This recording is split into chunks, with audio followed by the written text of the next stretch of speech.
তোমাদের সকলকে স্বাগত জানাই টিন্সপারি অরুণিমা চ্যানেলে। আশা করি সবাই তোমরা ভালো আছো, সুস্থ আছো। আজকে ক্লাস 8-এর চ্যাপ্টার 1-এর স্থির তড়িৎ বল ও আধান নিয়ে আলোচনা করব।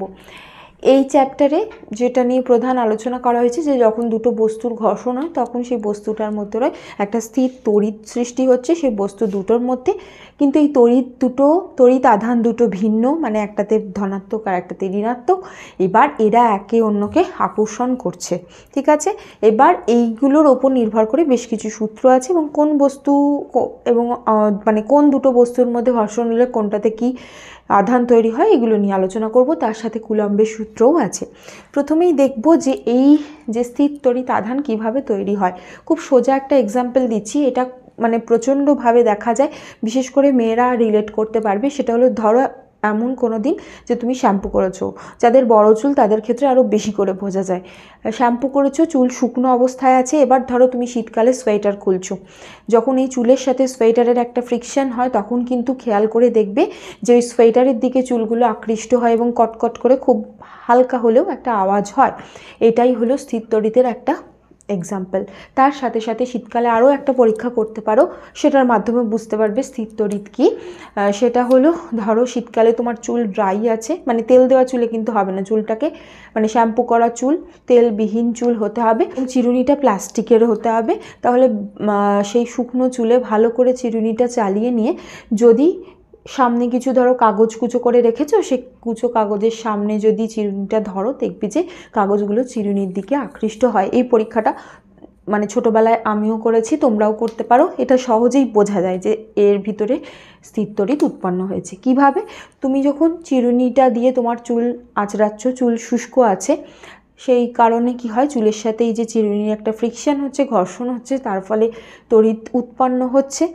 এবার তুমি যখন ছোট ছোট কাগজের টুকরো সামনে ওই চিরুনিটা ধরছো, তখনই কি হবে, কাগজগুলো আকৃষ্ট হচ্ছে চিরুনির দিকে, ঠিক আছে। কারণ এক্ষেত্রে ওই কাগজ এবং চিরুনি দুটোতে ভিন্ন ভিন্ন তড়িৎ আধান আছে, ঠিক আছে।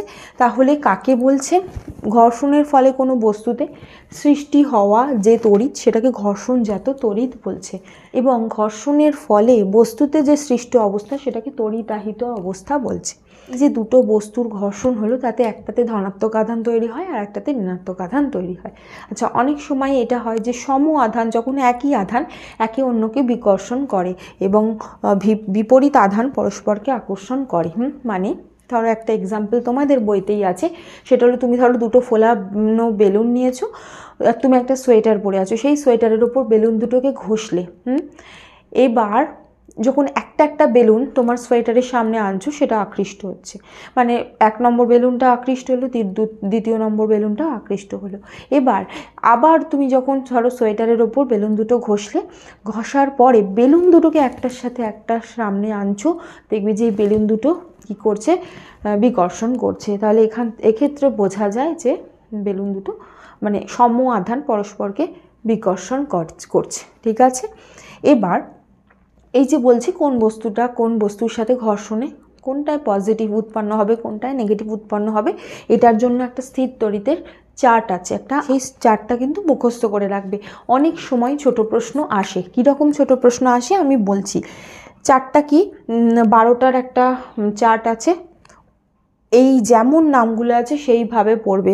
মানে 1 নম্বরে পশম, কাঁচ, কাগজ, রেশম, কাঠ, মানুষের দেহ, ধাতব পদার্থ, এবোনাইট, গালা, অ্যাম্বার, রজন, সেলুলাইট, এইভাবেই কিন্তু পড়তে হবে। সিকোয়েন্স আগু পিছু হলে কিন্তু হবে না। এবার বলি কারণ কি, এই যে স্থির তড়িতের যে চার্ট আমরা পড়ি, সেটার মাধ্যমে আমরা বুঝতে পারি যে কোন বস্তুটার সাথে কোন বস্তুটার ঘর্ষণ হলে কোনটাতে কি কি আধান তৈরি হবে। মানে ধরে নাও একটা পশমের সাথে ধরো মানুষের দেহের ঘর্ষণ হচ্ছে, মানে ধরো তুমি একটা সোয়েটার পরেছো, সেটার সাথে মানুষের দেহের ঘর্ষণ হচ্ছে, তার ফলে পশমে পজিটিভ আধান তৈরি হবে আর মানুষের দেহে নেগেটিভ আধান তৈরি হবে। যেটা ওপরে আছে এই স্থির তড়িতের চার্টের, যেটা ওপরে আছে সেটাতে ধনাত্মক আধান সৃষ্টি হয়, অন্যটাতে ঋণাত্মক আধান। যেমন ধরো পশম দিয়ে কাঁচকে ঘষলে পশমে পজিটিভ, কাঁচে নেগেটিভ। আবার ধরো এই কাঁচ আর সিল্কের ঘর্ষণ হচ্ছে, তখন কাঁচে পজিটিভ, সিল্কে নেগেটিভ। তাহলে বুঝতে পেরেছো, পশমের সাথে কাঁচের কাগজে ঘর্ষণ একরকম হচ্ছে, এটার সাথে এটার একরকম হচ্ছে। তাহলে এই জিনিসগুলো কিন্তু মনে রাখতে হবে। এই মানে আবার দেখো কাঠের সাথে মানুষের দেহের ঘর্ষণে কাঠে পজিটিভ, মানুষের দেহে নেগেটিভ। আবার মানুষের দেহের সাথে ধাতব পদার্থের ঘর্ষণে মানুষের দেহে পজিটিভ আর ধাতব পদার্থে নেগেটিভ। ঠিক আছে, এইভাবে আধান তৈরি হচ্ছে। সেই জন্য এই ছকটা অ্যাজ ইট ইজ যেমন আছে মুখস্থ করতে হবে। অনেক সময় ছোট প্রশ্ন আসে। কীরকম ছোট প্রশ্ন আসে? যেটা বললাম যে তুমি একটা পশমের সাথে কাঠের তৈরি কোনো কিছুর ঘর্ষণ করেছো, তাহলে কোন বস্তুতে কী জাতীয় আধান তৈরি হবে, এই জাতীয় প্রশ্ন আসতে পারে। এখন আসবো কুলম্বের সূত্রতে। এই যে কুলম্বের যে সূত্র, সেই সূত্রটা কি? এটা এই তড়িৎ আধান যে উৎপন্ন, যে তড়িৎ উৎপন্ন মানে দুটো বস্তুর ঘর্ষণের ফলে যে তড়িৎ উৎপন্ন হচ্ছে সেটার পরিমাণ কতটা, সেটার একক, এগুলো সম্পর্কে জানার জন্য কুলম্বের সূত্র আবিষ্কৃত হয়েছে। কুলম্বের যে সূত্র সেটা হলো F = K × Q1 × Q2/r²। আচ্ছা, এখানে বলে দিই এই যে F কি? F মানে হলো ফোর্স বা বল। আচ্ছা, এখানে কোন বলের কথা বলা হয়েছে? স্থির তড়িৎ বল। F বলতে কে হলো একটা কনস্ট্যান্ট, কে হলো একটা ধ্রুবক যেটা মাধ্যমের উপর নির্ভর করে, মানে বস্তু দুটো যে দুটো ঘর্ষণ মানে হচ্ছে সেই বস্তু দুটোর কোন মাধ্যমে আছে সেটার উপর, শূন্য মাধ্যমে আছে না মাধ্যম দুটো মানে জলে আছে বা বায়ুতে আছে সেটার উপর নির্ভর করছে। Q1 হলো প্রথম বস্তুর আধান, Q2 হলো দ্বিতীয় বস্তুর আধান। ঠিক আছে, তো এরম চিহ্ন দেওয়ার দরকার নেই, এরম সমান চিহ্ন দিয়ে দুটোই হলো বস্তুর আধান। আর r², আর মানে হলো ডিস্টেন্স। তাহলে তড়িতাহিত বস্তু দুটোর মধ্যে যে দূরত্ব, সেই দুটোর দূরত্বের বর্গের সাথে ব্যস্তানুপাতে সম্পর্ক। তার মানে এই যে F মানে হলো এটা হলো স্থির তড়িৎ বল। এই যে স্থির তড়িৎ বল কোন কোন বিষয়ের উপর নির্ভর করছে? একটা হলো প্রথম বস্তুর আধান, দ্বিতীয় বস্তুর আধান বাই দূরত্ব, বস্তু দুটোর মধ্যে দূরত্বের বর্গের সাথে ব্যস্তানুপাতিক। এবার বলছি দেখো F তাহলে সমানুপাতে, মানে এই যে আকর্ষণ বলটা বাড়বে কিসের কিসের কারণে? Q1 এর জন্য, আর F এটার সাথে সমানুপাত Q2 এর জন্য। মানে বস্তু দুটোর আধান যত বাড়বে তড়িতাহিত যে আকর্ষণ বল সেটা বাড়বে। আর F varies inversely proportionate to r², মানে যত দূরত্ব বাড়বে বস্তু দুটোর দূরত্ব বাড়বে। ধরো বস্তু দুটো প্রথমে এইখানে ছিল, এই অবস্থায় যে এদের আকর্ষণ, তার থেকে ধরো বস্তু দুটো এই অবস্থায় আছে, কোন ক্ষেত্রে আকর্ষণ বেশি হবে? অবশ্যই এই ক্ষেত্রে আকর্ষণ, কারণ এদের মধ্যে দূরত্ব কম, দূরত্ব কম হলে আকর্ষণ বল বেশি। তাহলে সেই জন্য বলেছি কি ইনভার্সলি প্রপোর্শনেট, মানে যত দূরত্ব বাড়বে এইটা আকর্ষণ বল কমবে, আর দূরত্ব কমলে আকর্ষণ বল বাড়বে। ঠিক আছে, তাহলে এইভাবে সম্পর্কিত। আচ্ছা, এই যখনই সূত্রটা লিখবে শুধু এইটুকু সূত্র লিখে কেউ ছেড়ে দিও না, এই পাশের এই গোটাটা লিখতে হবে কোনটা কিসের রিপ্রেজেন্টেশন। মানে F হলো বস্তু দুটোর মধ্যে ক্রিয়াশীল তড়িৎ বল, আর হলো তড়িতাহিত বস্তু দুটোর মধ্যে দূরত্ব, Q1 হলো প্রথম বস্তুর আধান, Q2 হলো দ্বিতীয় বস্তুর আধান, আর K হলো ধ্রুবক যেটা মাধ্যমের ওপর নির্ভর করছে। ঠিক আছে, আচ্ছা, যেহেতু এটা F বল মানে ক্রিয়াশীল বল, বলের একক কি হয়? CGS পদ্ধতিতে ডাইন। আমি এখন CGS পদ্ধতির কথা বলছি, SI পদ্ধতিতে পরে আসছি। তাহলে বস্তুর ভর CGS-এ কী ধরা হয়? গ্রামে প্রকাশ করা হয়। দূরত্ব হলো 1 সেন্টিমিটার।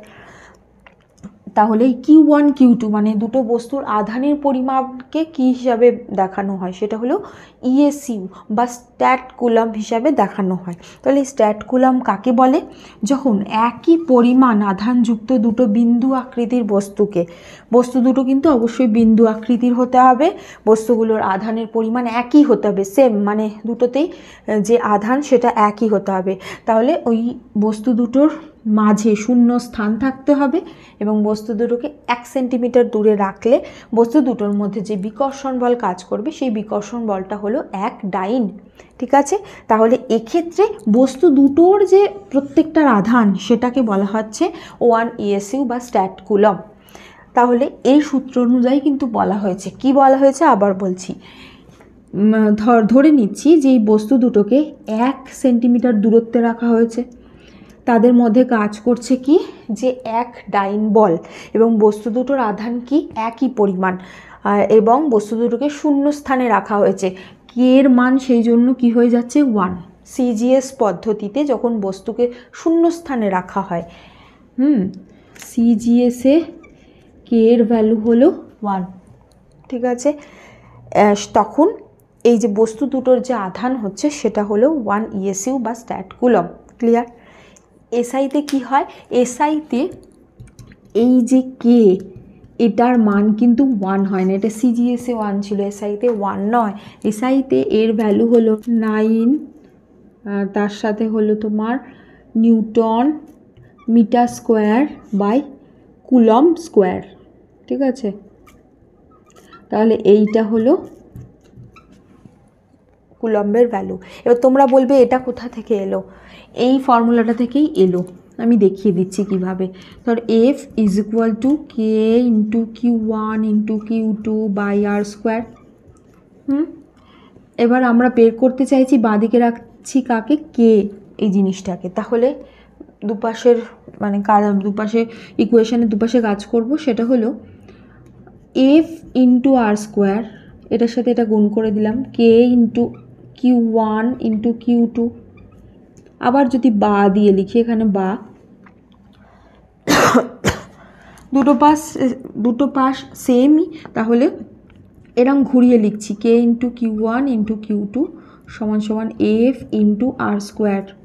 শুধু কেটাকে বাঁদিকে রাখবো, কে সমান সমান F into r square by Q1 into Q2। তাহলে এফের মানে এফকে এসআই পদ্ধতিতে কি বলা হচ্ছে সেটা হলো নিউটন, আর মানে দূরত্ব, এসআইতে বলা হয় মিটার স্কোয়ার বাই এই দুটো হলো কি কুলম্ব হিসাবে বলা হয়। তাহলে দুটোই কুলম্ব, তাহলে হলো কুলম্ব স্কোয়ার, ঠিক আছে। তাহলে এইটাই হলো কে এর ভ্যালু, যার ভ্যালু হলো 9.9 ইন্টু 10⁹9, পাশে এই এককটা খুব ভালো করে পড়বে। এসআই পদ্ধতিতে কে এর ভ্যালু দিয়ে প্রশ্ন আসে, এর এককটা দিয়ে প্রশ্ন আসে, এককটা কিভাবে এটা হলো সেটা মনে রাখতে হবে, এই জিনিসগুলো দিয়ে প্রশ্ন আসে। এবার তোমরা বলতে পারো যে দুটো বস্তুর ঘর্ষণের ফলে বস্তু দুটোতেই ভিন্ন কেন আধান সৃষ্টি হচ্ছে। আচ্ছা, কোনো একটা বস্তু, সেটা যে বস্তুগুলোর ভিতরে যে অণু আছে, অণুর ভিতরে যে পরমাণু আছে, পরমাণু 3টে আধানযুক্ত কণা দ্বারা গঠিত, ঠিক আছে। একটা হলো প্রোটন, আর একটা হলো নিউট্রন, আর একটা হলো ইলেকট্রন। আর এই যে পরমাণুর, কোনো একটা পরমাণুর কেন্দ্রে থাকে হলো নিউক্লিয়াস, এই অংশটাকে বলছে নিউক্লিয়াস। ধরো পরমাণুর নিউক্লিয়াস, এই নিউক্লিয়াসের ভিতরে থাকে হলো প্রোটন এবং নিউট্রন, দুটো থাকে, ঠিক আছে। তাহলে এটা হলো প্রোটন নিউট্রন। প্রোটন হলো ধনাত্মক আধানযুক্ত একটা কণা, নিউট্রন হলো নিস্তড়িত। আচ্ছা, আর এই যে নিউক্লিয়াসকে কেন্দ্র করে এরকম কক্ষপথ আছে, এরকম কক্ষপথ ধরে ঘুরতে থাকে হলো তোমার ইলেকট্রন। ইলেকট্রনগুলোকে এরমভাবে দেখাচ্ছি। আচ্ছা, ইলেকট্রনের যে আধান সেটা হলো নেগেটিভ। তাহলে কি বললাম, এই দুটো কিসে থাকে, নিউক্লিয়াসে থাকে। আচ্ছা, এবার জেনে রাখো যে এই নিউক্লিয়াসটা হলো খুব মানে স্থির একটা অবস্থা, এর ভিতর থেকে প্রোটন আর নিউট্রন কাউকেই সরানো যায় না, ঠিক আছে। তাহলে কাকে তুমি চেঞ্জ করতে পারো, এই যে বাইরে যে ইলেকট্রনগুলো ঘুরে ঘুরে বেড়ায় সেগুলোকে চেঞ্জ করতে পারো। ধরে নাও এটা সূর্যের মতো আর এর আশেপাশে পৃথিবী ঘুরছে, পৃথিবীর মতো ঘুরন্ত অবস্থায় আছে হলো ইলেকট্রনগুলো। এবার যখনই দুটো বস্তুর ঘর্ষণ হয়, কি বললাম, নিউক্লিয়াস খুব স্থির অবস্থা, যার ভিতর থেকে কোনো কিছু মানে বার হয়ে যাচ্ছে না, তাহলে কোথা থেকে চেঞ্জ হচ্ছে, বাইরে যে ইলেকট্রনগুলো ঘুরছে সেখান থেকে বার হয়ে আসছে। এবার ধরো একটা পশম দিয়ে তুমি কাঠকে ঘষছো, ঠিক আছে। এবার পশমের যে ইলেকট্রন, পশম থেকে ইলেকট্রন কি হয়ে যাচ্ছে, এই যে কক্ষপথ থেকে ইলেকট্রন বেরিয়ে যাচ্ছে,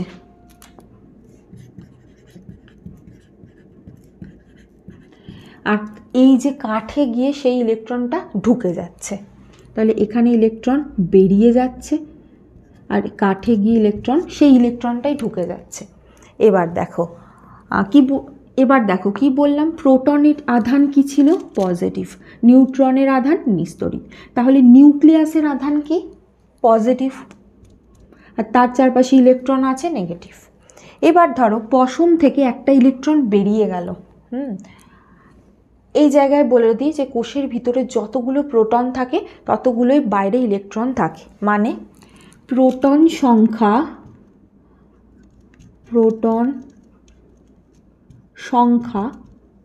আর ইলেকট্রন সংখ্যা সমান। একটা স্থির পরমাণুর ক্ষেত্রে, নিস্তড়িত পরমাণুর ক্ষেত্রে যতগুলো প্রোটন ততগুলো ইলেকট্রন। তাহলে এর ভিতরে যদি প্রোটন, এখানে দুটো ইলেকট্রন রেখেছি, তাহলে প্রোটনও দুটোই আছে ধরে নিচ্ছি, ঠিক আছে। এবার ধরো এই যে পশমের সাথে কাঠকে ঘষছো, পশম থেকে একটা ইলেকট্রন বেরিয়ে গেছে, সেই ইলেকট্রনটা কোথায় গেছে? কাঠে প্রবেশ করেছে। তাহলে পশমের ভিতর থেকে একটা নেগেটিভ বেরিয়ে গেল, মানে আগে +2 ছিল প্রোটনের জন্য আর -2 ছিল ইলেকট্রনের জন্য। এখান থেকে কি হলো? একটা ইলেকট্রন বেরিয়ে গেল, তার মানে এ এখন কি হয়ে গেল?